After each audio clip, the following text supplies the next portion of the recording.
আর এবার এক ফোনে বাংলা নজর রাখতেই হচ্ছে ওয়েদার আপডেটের দিকে। পৌষ সংক্রান্তির আগে ফের বৃষ্টি। সোমবার দার্জিলিং কালিম্পং এ বৃষ্টির সম্ভাবনা রয়েছে।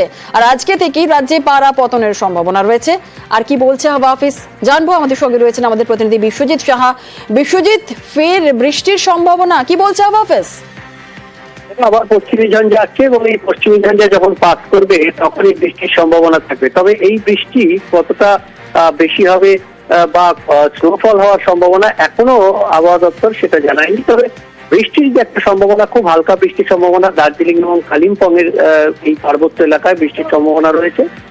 তবে আর কোনো জেলায় বা দক্ষিণবঙ্গে এখনো বৃষ্টির কোনো সম্ভাবনা পাওয়া যায়নি আলিপুর আবহাওয়া দপ্তর।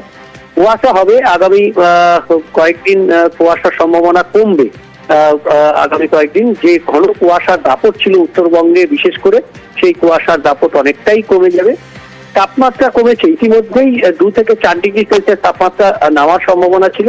সেই তাপমাত্রা আজ কলকাতাতেই দিন ও রাতের তাপমাত্রা, দুটো তাপমাত্রাই প্রায় 3 ডিগ্রি সেলসিয়াস গত 24 ঘন্টা থেকে কমেছে এবং এই তাপমাত্রাই বজায় থাকবে শুক্র এবং শনিবার পর্যন্ত।